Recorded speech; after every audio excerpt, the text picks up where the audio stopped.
This is a production of Cornell University.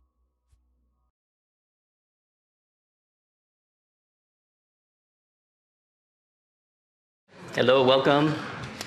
My name is Ernesto Quiñones, and thank you for making the scene. I'd like to thank the Cleveland donors for making the faculty reading a possibility and actually a reality, and the Zalaznicks for the reading series in general. If you have a cell phone, please turn it off or put it on silent. And also the books of today's readers will be for sale upstairs in the reception afterwards. You're all welcome to the reception. You don't have to be an English major. Just show up. You don't even have to attend Cornell. Just show up, we'll feed you. You can even be a Republican. Though we think he's guilty, we will feed you.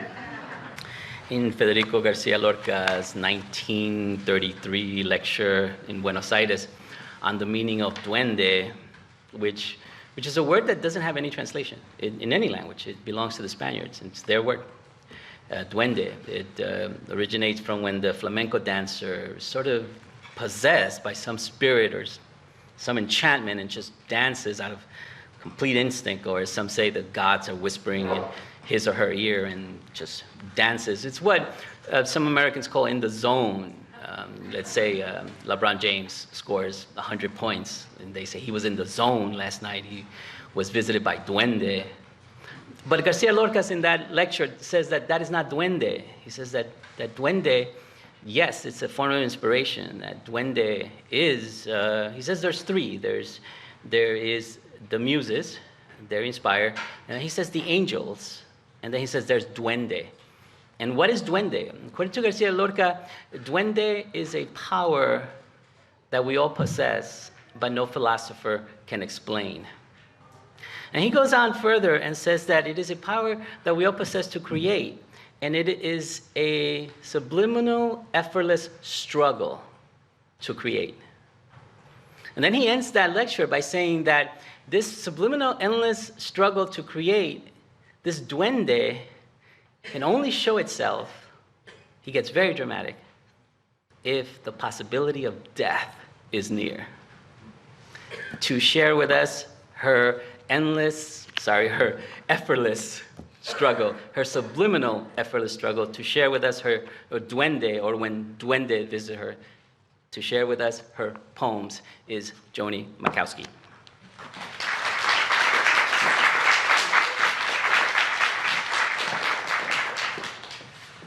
Far out. Thank you. Thank you. Oh, thank you, Emily. Thank you. And thank you for coming. And thank you to Cleve and the friends and his friends. And what a way to honor friendship. Then honoring friendship by building community. A generous act to create this reading series, to honor their friendship. So thank you for coming. And okay, poems, all new. First one, House Call. Oh, and they're all pretty weird.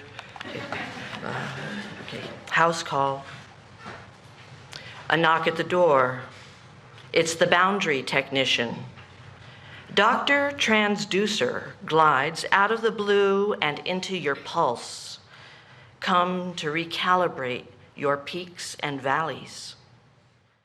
Gloved in hiss, he unfolds the bolts of your voltage, fiddles your knobs and bones your spectral entrails, and deduces your outputs plagued with fits of hysteretic backlash.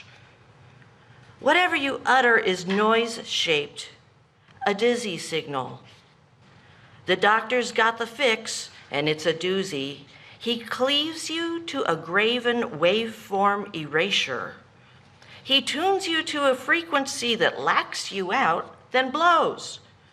The door swings and bangs you shut, clouds pressed to the roof of your mouth.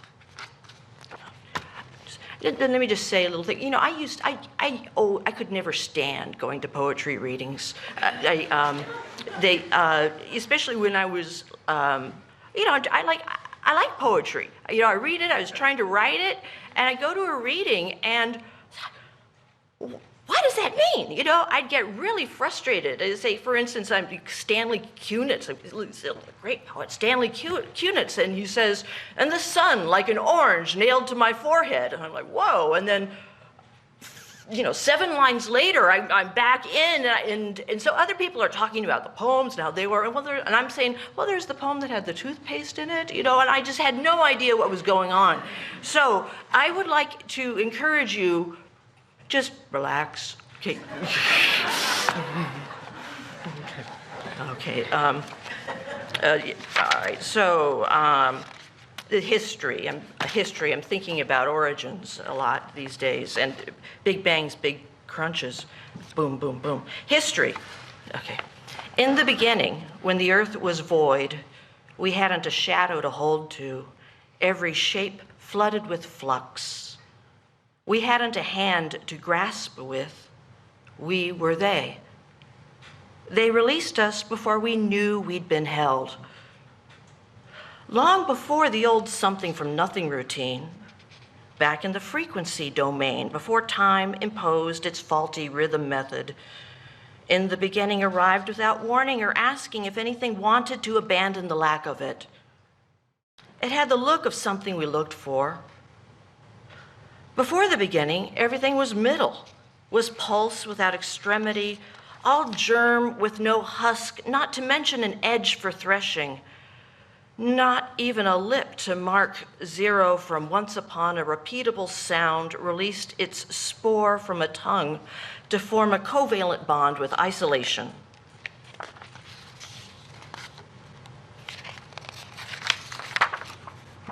Okay, this one is called Waves of Said, S-said, like the past tense of say.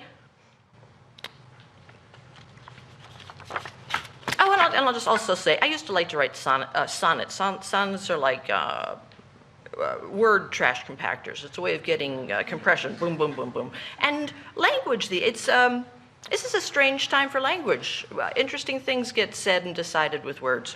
And lately, I think less, sonnet trash compactor, more thinking atom smashing. I just keep hitting them until they get smaller and smaller and tighter, and a lot of puns going on. So there you go. Relax, please. Okay. Okay. Waves of said. Words crash to shore and can't mean aught but gulf. Into an ear one utters, yet this is what a protest doused by waves of said. One's pulse tides one over until a tide pulls that under, when all heaven's bells and whistles fail to ring or blow. It's too late now to reinflate the thought balloon sinking fast behind the ridge of one's brow. It tangles in a bramble of leaden dendrites. Clumsy with gloom, a mind tries to be spoken the way a shadow tries to be stepped on. One has no insurance policy for such a crisis, to be eroded and washed away by life preservers. A barnacle on the tip of one's tongue, trying to recall a barnacle on the tip of a barnacle's tongue. Cluttered with gulls, the deep raises its hackles.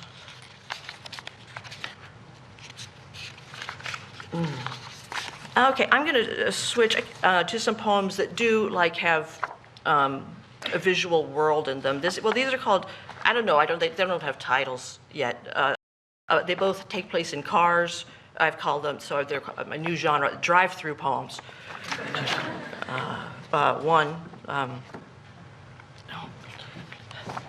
Clumped in traffic on Route 13's slipknot about a local node of designer human density. My windshield convex with October blue, oaks gone amber, parabolic.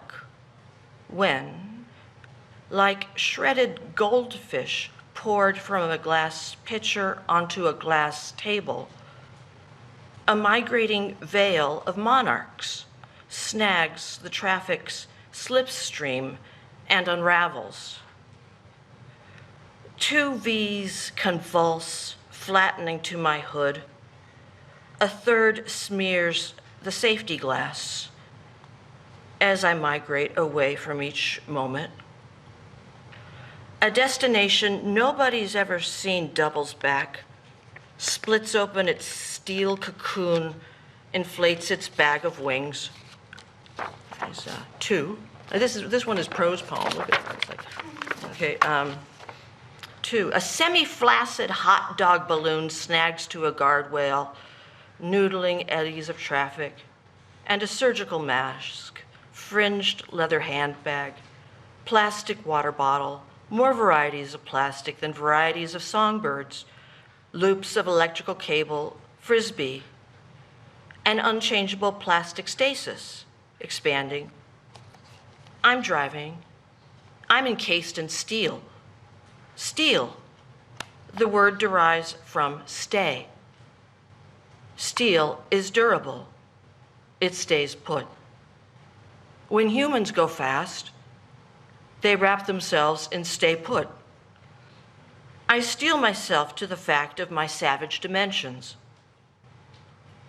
My four-cylinder hybrid electric internal combustion exoskeleton protects my outboard cranial organ of internal contradiction. I revolve the sky with the cerebro-nimbi plumes of my nitrogen oxides, VOCs, particulate matters. Tired of waiting for the sky to justify itself, I punch the gas. Late afternoon amber pours over the trees, leaves no trace. Humans, overinflated with traces, can't stop projecting and shedding reams of unfeeling skins. Material and waveform dross, designer patterns of interference. I drive east on the Mass Pike. My vehicle rigged from dactyls, absolute phrases, bucket-sized coffee cups, shed cursives of semi-treads, man-sized styrofoam donuts, galactic expanses of plastic sheeting. Protective containers for what's gone smother what's here. My brain exhausts a gray cloud, reactive vapor unfolding from every page, despite the private padded envelopes for each moment. Pedal to the metal. I shred space and douse the dregs with these rubber skids of words. I've been really optimistic these days for good reason. I guess many people are. I'm sorry. All right, I'm going to read this poem called Mine. Now, where did I put it over here? If I can find it, I will. Yeah, the title keeps changing. It's called Extra now. And it repeats the word mine. It's playing a lot with puns. All right, mine, no, extra. Okay. I was thinking of titling it "or," like O-R-E, or else, you know. Okay, that's mine. Yeah, extra. Mine lung lean, mine tongue dung, mine in the moon cow heaven, bored hole, mine bulldoze. Underhand over fist, undermine over matter. Hallow be mine kingdom come to crave grief, full minor key null, and intranaval landmine mean abyss all over myself. Drunk on daybreak and golden hair, mine Lieben load shoot, now mine brain drive to extraction. And never mind sulfur, little children come down, never mind error, canary sing crypt. Mine inside out is in me. And I'm going to end with a kind of a happy poem. It's the newest one, if I can find it. Yeah, here we go. Cape Cod, October. Okay. a massive wave of rock, an outwash freak like Hokusai's great claw off Kanagawa, poised to obliterate Plymouth or Marblehead. Erasing the boundary between water and rock draws it precisely. A horizontal spiral, peak to trough. Tides polish the beach abutting the dunes' desiccated breakers. Parabolic reflectors for oceanic drifts whispered into bays tucked within bays. Eddies navigating large and small flocks of wandering glacial till. Matters grow daily less organized and more stable. Beyond the dunes, a ridge lifts a tangled scrub of pitch pine hackles, panic grass quivers red quills, and underfoot foamy curls of artemisia thrust random pubic clumps. Late September, the ocean placid, olive green, no one here. So many unfinished houses, rebar and garish incipients, sky-sized windows with the stickers still on. Across the sand, winding amid viridian weed pom-poms, the treads of my sneakers emboss polka dots beside the sandpiper's little fork prints. Stubby clouds like erasers rub the sky. Scrub oaks and pines scrub the outwash plains, while invisible crickets emboss the ears with fixed auditory constellations. How's that?